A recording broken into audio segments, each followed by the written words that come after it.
Foi então a mensagem do ministro. This was then the message of the Minister of the Economy at the 32nd APD Congress, and later on we will listen to the Prime Minister who will close this Congress. Let's look at a plan which considered, and it was baptized as the financial bazooka. How is it being applied in Portugal? Where can it be applied? What is positive or more negative? Let's look at its digital level. How can this plan can change our digital landscape in Portugal? We'll be listening to an international perspective from Spain, where this plan has some differences. So we will then debate the RRP in Portugal and in Spain. So I'm going to invite Pedro Dominguinhos, President of the National Committee for Monitoring the Portugal's PRR. That is Recovery and Resilience Plan. Good morning, everyone. Good morning, those that are following us in person and online. I just have 15 minutes to explain and to pass on to you what is the state of the art of this plan in Portugal.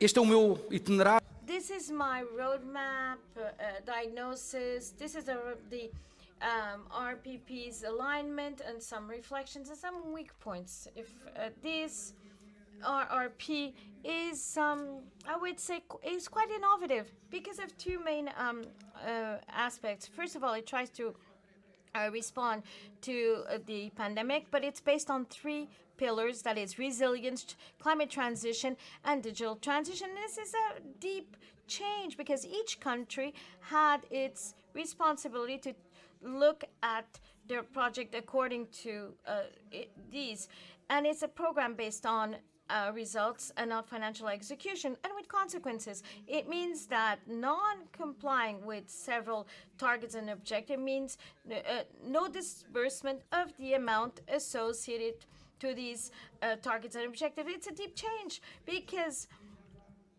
it puts pressure in terms of the final beneficiary and target group. So we are before a program which has 16,644 million, 2.7 billion represented in loans, and soon will be increased in a relevant way, which will overcome the 20 billion euros with a similar dimension to what will be the PT 2030. Means an additional pressure for the economic social fabric in Portugal. It means to execute 6 billion euros per year up to 2027. It means to increase the installed capacity, be more efficient, and I'll come back to it at the end, to have a public administration which is quicker, more efficient, and which focuses on problems relating to the final beneficiary. Digital transition has an important component. We're speaking of more than 450 million euros in these different dimensions. And as for the diagnosis, now where do we stand? This is a study conducted by the OECD that shows, I would say, shows a significant difference between the SMEs and the entrepreneurial dimension. Here is a relevant factor in adopting several technologies, and obviously, and this is clearly demonstrating, those more disruptive technologies that cause a deep change in terms of entrepreneurial quantity at this moment has a more reduced adoption by the entrepreneurial fabric. When we take a look at two fundamental dimensions in terms of human capital, entrepreneurial digitalization, what is revealed by Portugal in three indexes, that is, namely, companies that provide training in ICT to their employees. The percentage of women specialized in ICT is slightly above use figures. But when we take a look at those that have a diploma in ICT, we still have quite a lot to do. Although the last 3 years have shown a gap reduction of 50% as opposed to 2019. So there's quite an effort which has been made by higher education, which they are carrying out to increase this percentage. The following discussion, these ICT graduate work in Portugal or abroad. But again, when we take a look at O índice digital das empresas the company's digital index, here the situation isn't that positive.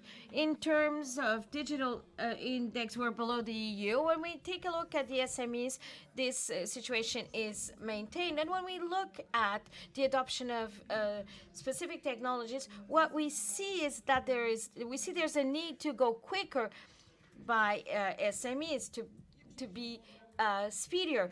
And the question is up to what the RRP is aligned, I would say, with these weak points or with this diagnosis. Now, I'm going to try to show you the distribution of the RRP's amount in different components relating to digitalization. Most likely you cannot see this chart. Portugal has 650 million euros.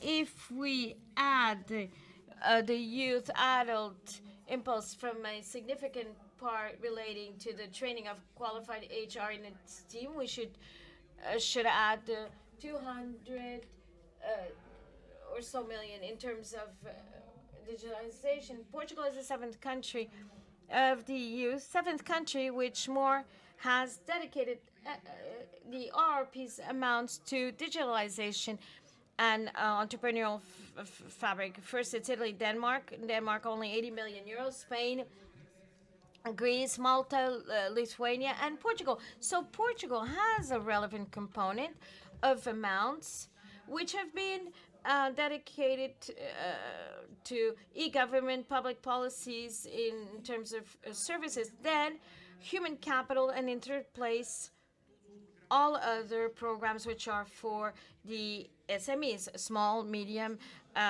enterprises. This data relates to the digital transition of our RRP, the Recovery and Resilience Plan. Yesterday, I visited a company within the mobilizing agenda in Centenario for insect production in terms of different uses, animal, human, in terms of cosmetics. And from an entrepreneurial point of view, it's digitalization. We're speaking about a factory controlled by two people during the day, the whole day. So there's a spillover effect of mobilizing agendas that we need to take into account. That is how we're going to measure, because it has an impact from the technological disruption point of view, which is quite significant. The same is happening with decarbonization, where there are cost effects, but this is an effect showing the comparison at EU level with different countries. ocupação, There is a concern to establish a network to decrease context costs.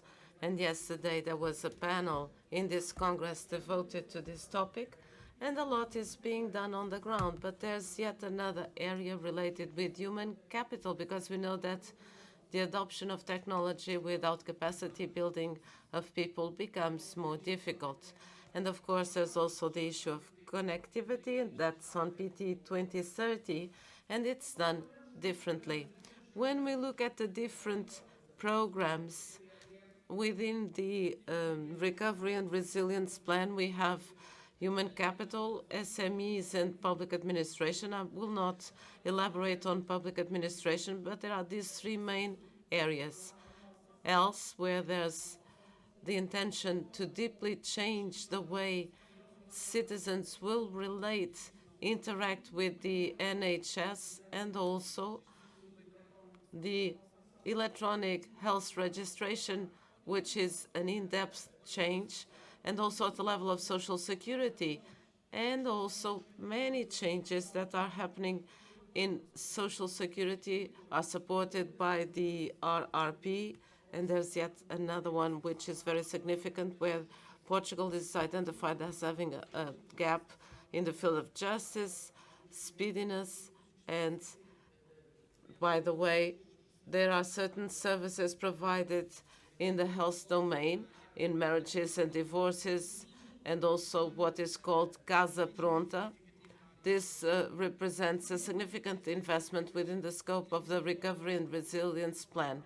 The Minister of Economy has just given a couple of examples in the field of commerce, and I would like to highlight three more: the digital financial hubs that have the intention to provide digitalization services to SMEs, and also the national network to enable companies to test their products in a cooperative environment at the national level, and internalization via e-commerce. And Portugal has a very reduced percentage of SMEs that use digital commerce, and this is a deep change. And then we also have the voucher startup to support new green and digital businesses. This is a tender that was launched recently, and the number of applications exceeded the expectations. We're talking about 1,400 applications for these vouchers, and the program Voucher 1.0, and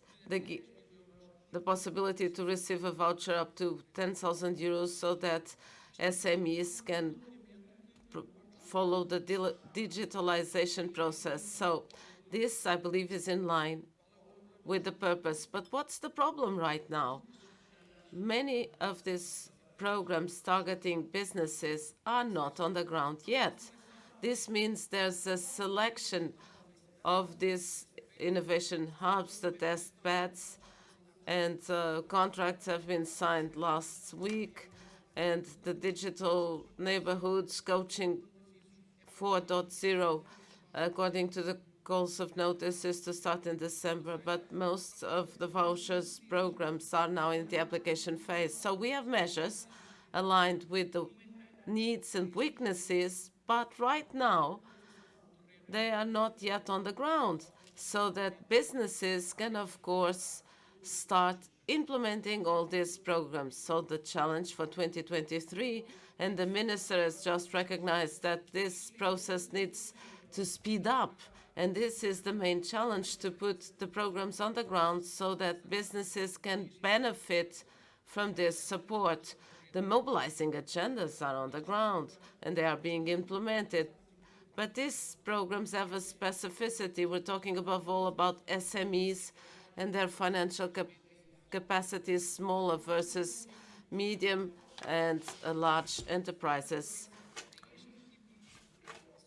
This type of concerns have been mentioned before and in other fora, and also some of these targets and goals, which are very demanding time-wise. For example, the establishing of digital platforms for the submission of digital invoices has been finished, so the first block has been finished. But when we talk about 12,000 SMEs supported by digital commerce accelerators, these are very demanding, or 3,600 SME of new products tested in the test beds network. This means there should be a commitment of all the beneficiaries, but also a commitment from the intermediate beneficiaries in public administration also. Now, a less developed dimension is related with the indirect effects of this resilience and recovery plan. These are the data at the end of March of public contracting. So we're talking about a component that public administration implements public procurement. We're talking about 800 million euros, give or take, and these are public data from the transparency portal. We can all access this data, and there's a significant part, as you can understand, targeting public procurement in technologies, training, and communication. So this process is a leveraging process for a whole set and group of sectors and companies. I have 1 minute 47. I will try to finish. Regarding our reflections, we need decision-making that is swifter and a better interaction between the different public bodies. Often, what in management we call the syndrome of not invented here is a problem. It's not my responsibility. I've done my job. And we cannot take on this attitude. We need a stronger interaction between the different bodies. And then the programming of this recovery and resilience plan, there will be a reinforcement of more 3 billion euros, and there's also the reinforcement of some of the components for the digital area, namely with the establishing of the new program, Industry 4.0, with a significant reinforcement of the digital commercial neighborhoods. And then this is a race, but it's a marathon with a high level of pressure. This means we cannot slow down. Every year we are tested. And if we get good results and we get the full reimbursement, or we don't have a very good performance and we don't get all the reimbursements, we never fail the test because we always fulfill something. But this is very demanding. This means that digital platforms need to be more user-friendly. They should not get lost in red tape and administrative matters. This means that we, together with the final beneficiaries, should have the capacity to look at the activities that don't add value and eliminate them. And of course, there's a legal requirement that needs to be met, and it cannot be jeopardized. But we need to understand what doesn't make sense. And we're losing time working for each other instead of working for the projects. And above all, we need an assessment agenda based on outcomes and impacts. It's useless to be concerned only with the financial execution, and we need to do this with quality and with the transforming capacity that the RRP has, because that's the reason why this RRP, the Resilience and Recovery Plan, was established. Thank you so much, and have a nice day. Pedro Miguinhos, juntos. Pedro Dominguinhos, join us, please. Congratulations. You were the only keynote speaker that finished his presentation within the time slot given. So we are here to explain the Recovery and Resilience Plan in Portugal. How can it be improved, and what are the impact it can have at the national level, and also in Spain in what concerns the digital field. We have here Armindo Monteiro, President of CIP, the Confederation of Portuguese Business. Welcome.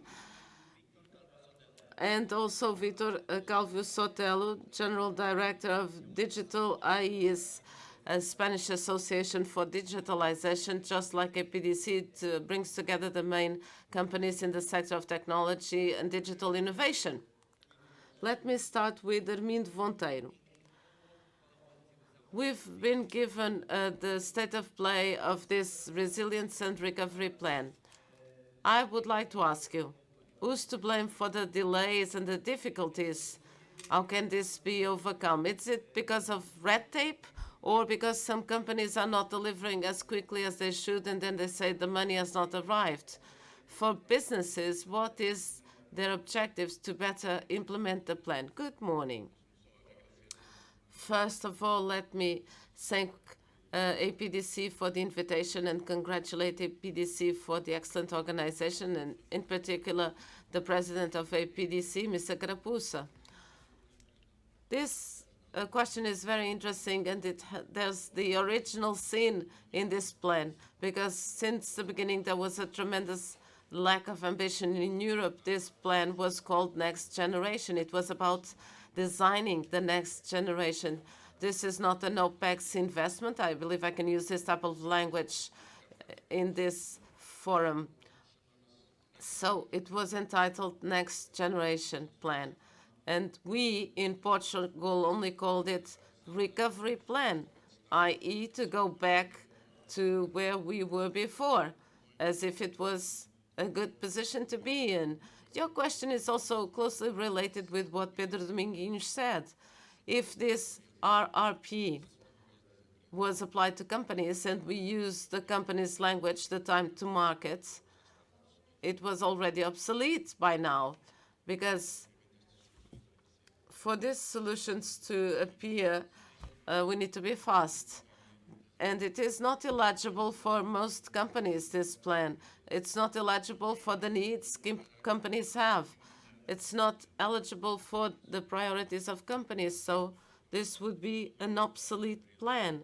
But of course, companies always try to take the biggest advantage of what is possible. And although this plan has all these shortcomings, we hope that it is implemented quickly, swiftly, but those managing the RRP should trust the economic agents.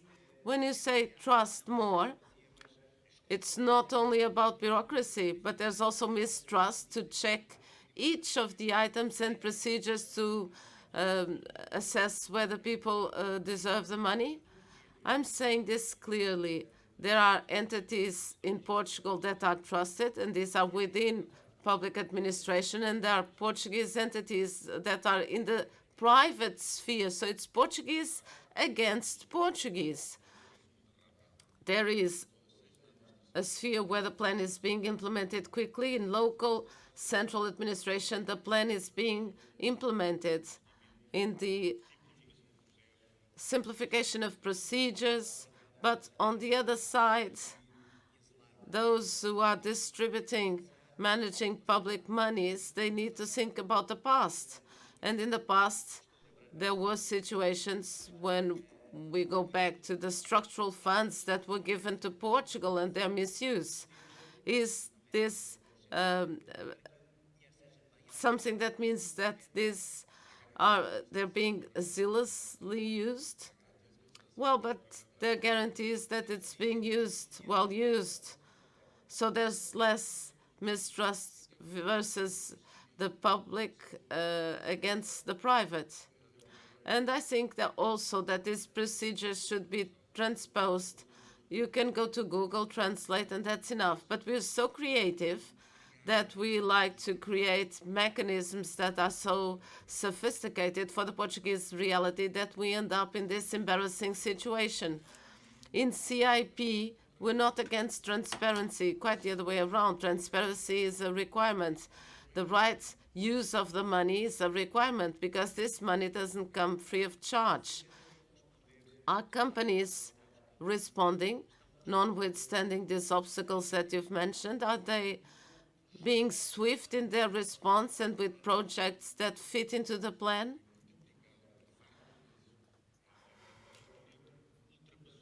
The demand several times exceeded the supply. This shows that the private sector is available to invest. And this is what we're talking about, investment. But we're talking about CAPEX, investment. So I'm going to use the word, what is being spent. It's being spent in OPEX, on current spending. And this needs to be said clearly. In public administration, it's not an investment, it's a cost. It's an alternative to the budget. And then you can strengthen your budget. So what is required from the private sector is not being required from the public sector. Dominguinhos, when there's this monitoring, is this an obvious difference? The way the public entities receive money from the RRP. Let me first debunk a myth. We don't have a serious problem in the use of European funds or the misuse. And when we often talk about ChatGPT, where we cannot tell the difference between reality and something that is false, our misuse of funds is lower than the European average. This is very clear. And so this has been recently stated by the Public Attorney's Office in a seminar. And I disagree with Mr. Armindo Monteiro. There are investments in CAPEX when we are increasing the capacity of people in the digital area. This is an investment. So there's a significant number of new trainings, masters, graduations supported within the scope of this recovery and resilience plan have been developed in cooperation with the businesses. And if we look at masters in the field of AI, data sciences. We're talking about CapEx, but of course the wages of people need to be paid. But we're talking above all about investment. Should the RRP be used for current accounts, payment purposes? Well, in some cases, what we're talking about is changing the productive structure from this viewpoint. And when we're talking about the sustainable employment and supporting companies to employ people, we are giving 1 to 1.15 As. We are supporting companies to have the capacity to do it. And this is fundamental if we look at the mobilizing agendas. Companies had this support, public support, and we must look at this. There is also a dimension that needs to be discussed. The RRP has a logic of validating spending, while PT 2020, it was about certifying expenditures.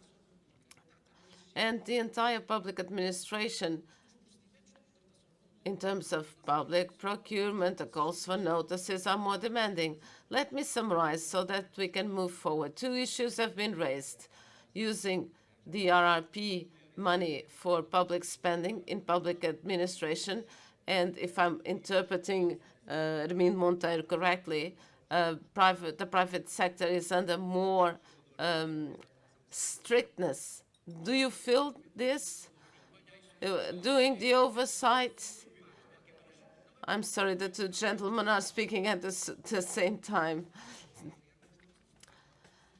We're not talking about current spending. When we speak about health and change in justice, we're talking about designing the future. And expenditures need to be paid. An answer, yes or no, is not possible. There's expenditures that result from these new activities that are created. Regarding the strictness, there's a code in public administration, and public entities also have said that this delays procedures because there are so many rules to ensure there isn't double financing, because this is also important, that there's a respect for public procurement procedures and also transparency. Now let me address our colleague from Spain. Good morning again. We should speak in Spanish, but this is an international congress, so we will switch into English. Feel that in Spain, are you experiencing this kind of problems, the difference between the public sector and the private sector in the application of this plan? Let me begin thank you with my thank you to the APDC for the invitation. We're very grateful, and we look forward to other means of collaboration between our 2 associations. I would say that many of the things I've been hearing here are the same kind of arguments we have also in Spain. There's one difference. We envy that you have an independent commission helping the government in this process. We don't have that. You should.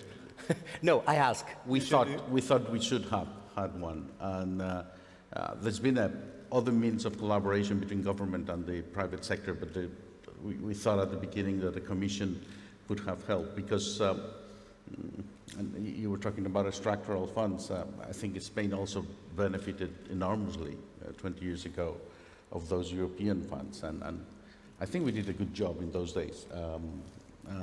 But it's very difficult for this, I think the administrations, most of the money now of this European plan is coming to the south of Europe. The amount of money, it's so huge that we all knew that it was going to be very difficult for the administration to deal with it.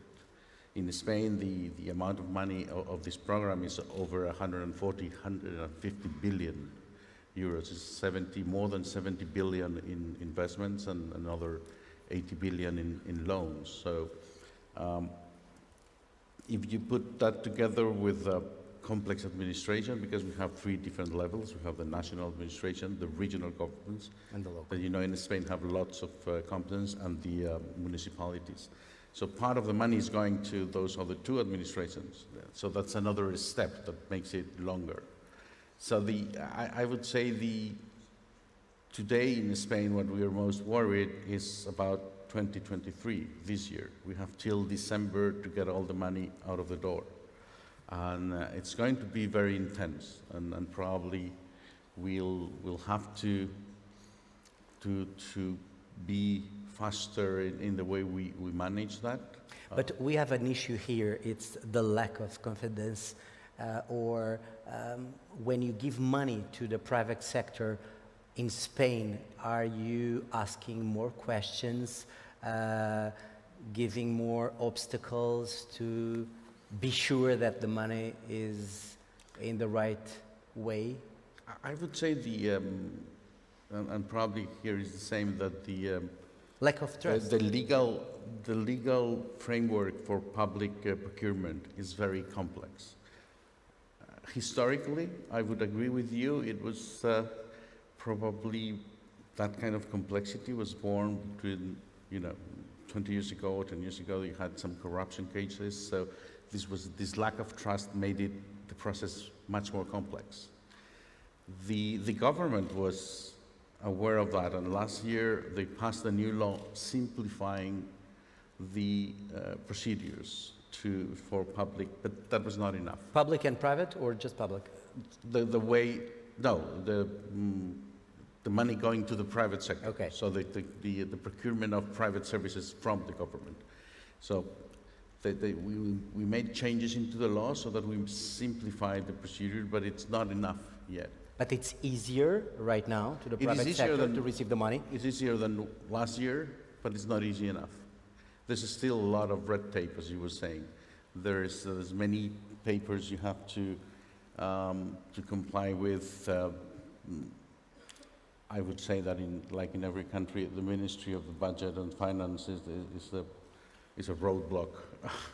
They're not very happy of spending money, so that they make it not very easy.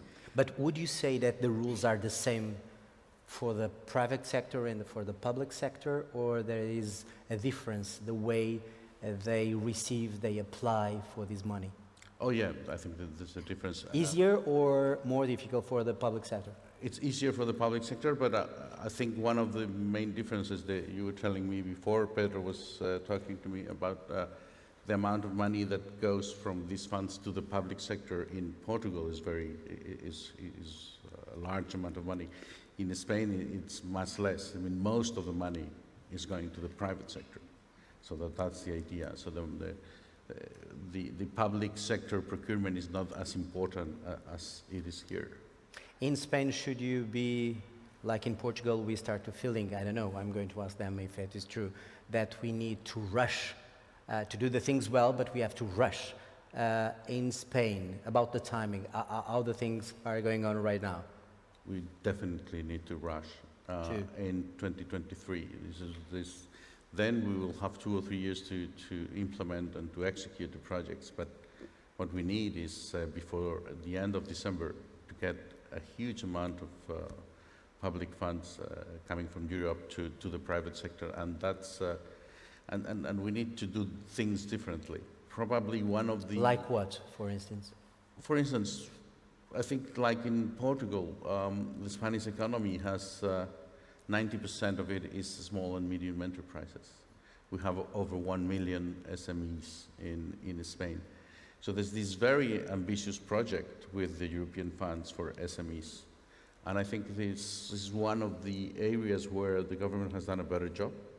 There's this public company who is in charge of getting 3,000 million euros into SMEs for their digital transformation.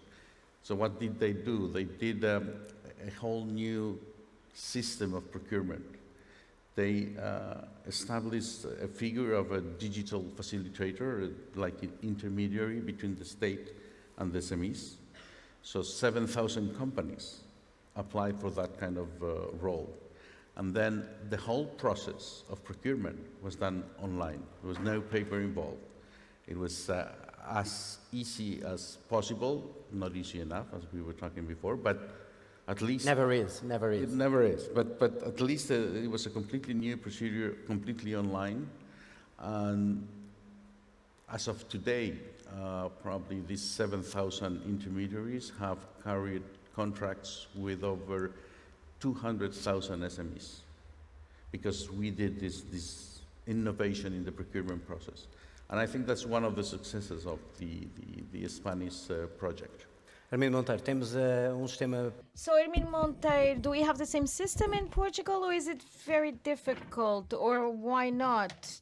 Why our entrepreneurial fabric is very similar, made up of SMEs, and many of these enterprises are illegible. It's quite similar. SIP's defense, there has to be options. If there are no options, if everything's the same, are you speaking about the process or the type of financing for what type of project? In reality, we're speaking about the 2 points which are important. A critical analysis to where it's being applied, where the money is being applied, either in the private and especially in the public sector, because it receives 2/3 of the money.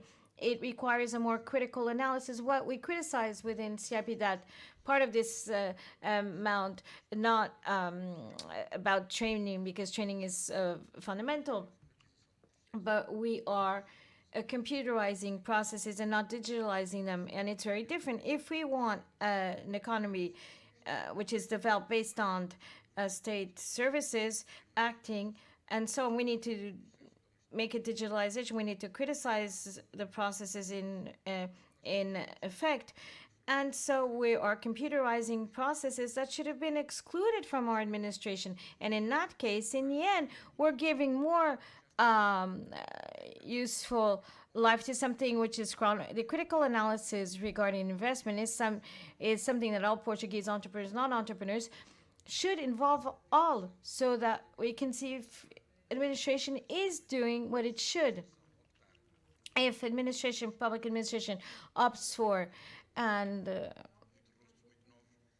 I see a lot of young people in the stadium when I'm speaking about a paper with 25 lines. If we want to contemplate, it would be improving administration. So it's necessary for an efficient economy to work is to have an efficient state. And what we fear is that this money, is not being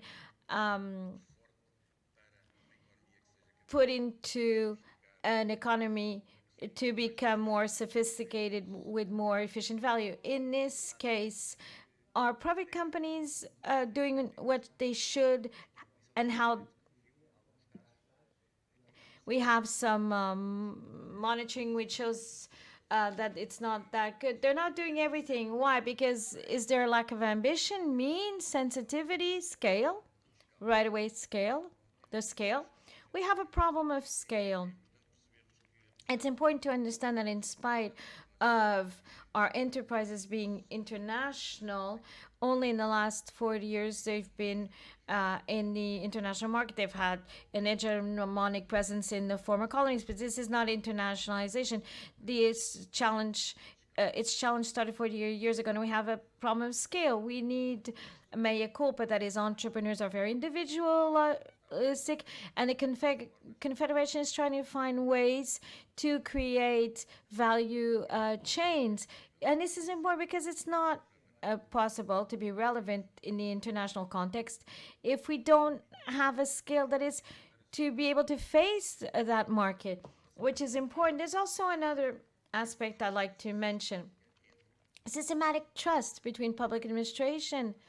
And it's quite clear what you've said. It does make sense if it does not exist, because what we've been feeling all over Europe is normally administration is serving companies. And in Portugal, we've seen that administration is not serving companies. It's a handicap in our competitiveness.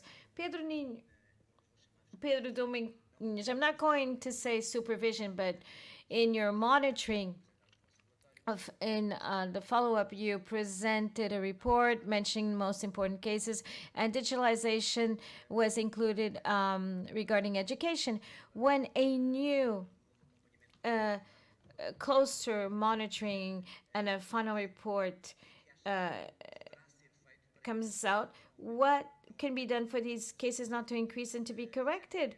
You you carried out a diagnosis of what is good or negative. What is being done in terms of the next report? This is a relevant question. That's why I said it was a marathon. Not enough to have a report for 6 months and then on the contrary, at the digital level, Portugal Digital, with the Directive of the Economic Area, which this is going to be used for the digital accelerator, where SMEs can resort to these digital services, which have been predetermining, eliminating a significant part of the red tape. And the same thing will happen with Coaching 4.0. If it's a cloud AI service, companies can resort to a voucher to acquire their services. So there's a streamlining effect. For instance, industry carbonation, we went from 240 applications to 1,300 with a big concentration of SMEs because 2 amendments were made in conjunction with the monitoring committee. That is simplified project up to 200,000 euros, responding to SMEs' needs concerning decarbonization and demanding a technological audit to documental analysis that companies can carry out. So this is important. The digital aspect, different tests, is a concern and objective that the RAP shows. Next year, when some students in the 11th grade, 12th grade, when they do their national exams, it will have to do with a deep transformation in terms of digital manuals in education. Rogério Carapuça mentions killer application. It's not enough to have computers, but we need to mobilize and be able to use them. That's why it's essential. The committee is not worried about handing in computers. You're speaking about the public aspect, but you're also worried about the private part. What can be done to alleviate that process? And that companies, 2 or 3 examples, resulting me going in the ground, that is advancements. We know that this is a complex context. When companies are buying equipment, they're paying in advance. Yapme and others have done it, and he will be doing this with Ecolax and others. So it's essential that all entities, especially in terms of hydrogen decarbonation, that the level of advancement is increased. Others are doing it in terms of meetings. It's not to dematerialize, but debureaucratize aspects. What Antonio Monteiro mentioned, Admin Monteiro mentioned, there are things that are necessary for proof. For instance, Startup Portugal, when launching the startup vouchers, used a strategy commitment with enterprises that had to comply with 3 requirements, and it would be financed with by a voucher. We need to disseminate. We need to be quicker, and outsourcing services so that applications are approved. And the name of this segment in our Congress is about that. Do you, in Spain, are you giving priority to digital transformation in this plan? Or if we can measure the application of the money, how much is going to the digital transformation?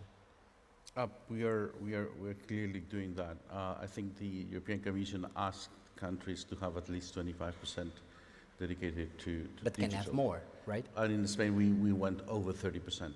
So when we thought, I think that the planning phase of this budget in Spain was done very well done by the government. I mean, it was consultation. Probably took us too long to do all the planning, and then we are rushing now in the execution, but it was clearly a focus on digital transformation. Should be a priority, the digital transformation, I think for the rest of the economy. Yes. I think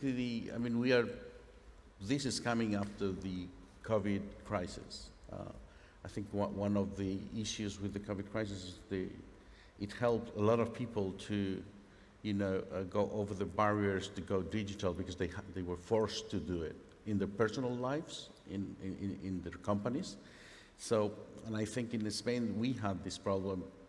We have good companies. The state has, in general, good software for providing services to the public. But we had a problem of using it. So getting the whole of the population and the small and medium companies to go into digital is what is going to transform the country. And we think that's the focus, and that's the way that we will have a more competitive economy in the future. We have to take advantage of this moment, which is historical. I mean, I think Mario Monti, who used to be the Italian commissioner, said 20 years ago that the beer-drinking countries of the north have to give money to the wine-drinking countries of the south. Because we drink beer and go... They drink beer, and this is happening in a scale that we never thought possible. And also, I think it's important to say that it's not only the amount of money, but Europe is asking for reforms. The Spanish plan has like 110 investment projects and 102 reforms that have to be done by the government. And that's going to transform the country also, and that's also important.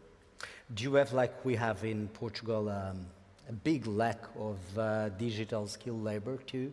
I mean, with this plan, should we have to invest in the digitalization of the companies, the public administration? How about the people?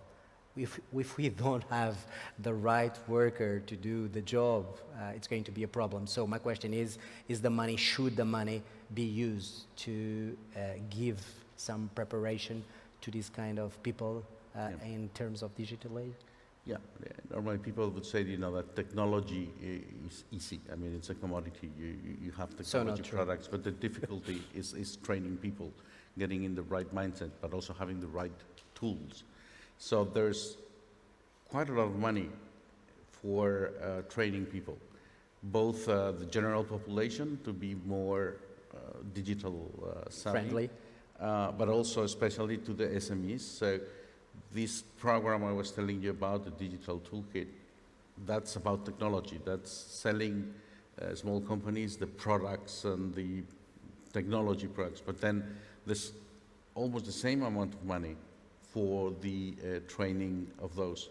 And also they're trying to innovate there with, getting some intermediaries that I think we have a new sector for online training that has been developed during the COVID crisis also to quite a complete new level.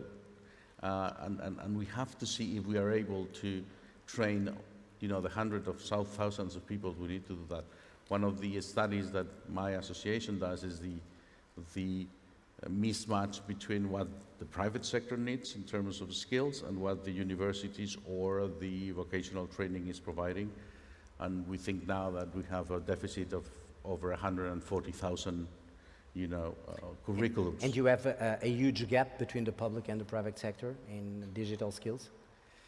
Or it's 50-50? I wouldn't say the public sector has a problem because the average age of the civil servant is high.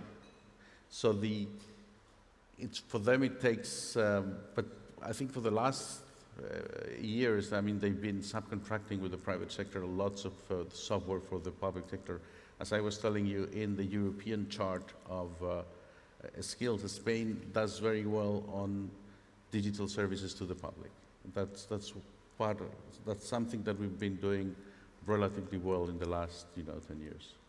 Estamos a falar de We're speaking about the RRP in general, and at this Congress, let's focus on the digital aspect. How can this plan be used to avoid the fact that we lack quite a lot of skilled,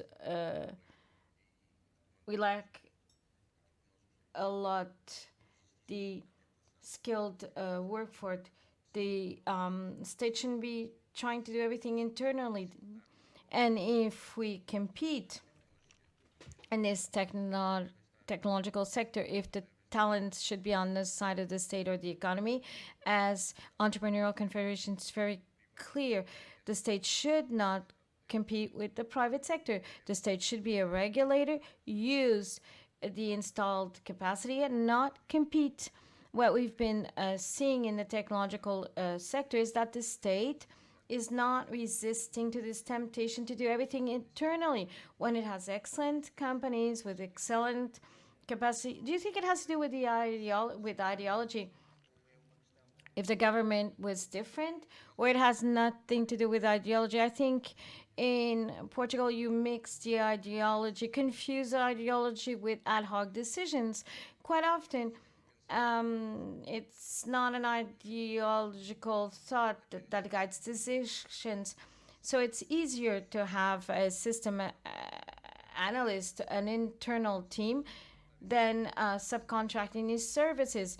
If you say that today in Portugal, and the majority that rules us to fight competition, it has been obvious. The lack of skilled the workforce, is the RRP being used by companies also to carry out that training? It's essential to qualify the Portuguese. It's decisive for the next generations that we're able to carry out qualifications and to retain that skilled workforce in Portugal. And it's important. The REP, with this optimistic message, can be transformed and serve companies, but it has to be simplified, and it's not losing scrutiny. We're in favor of a strong scrutiny, well-defined rules, but they have to be defined, and not there be a possibility to interpret. We're in favor of a strong scrutiny, but a huge streamline, so that this plan can meet its targets. We hope that some rulers, well, yes, you're part of the monitoring committee, so what can be done to change the diagnosis? We have an excellent monitoring committee. It's like someone who is observing, not participating in this decision. What needs to be changed rapidly? The plan is being restructured, so simplification, scrutiny, and trust. Thank you. Enhorabuena y que sea muy bueno en España também. Thank you. Obrigado. Obrigado a todos. Nós fechamos. Thank you, everyone. So now we finished our discussion on the REP. Carolina Freitas, let's move on then to the next panel.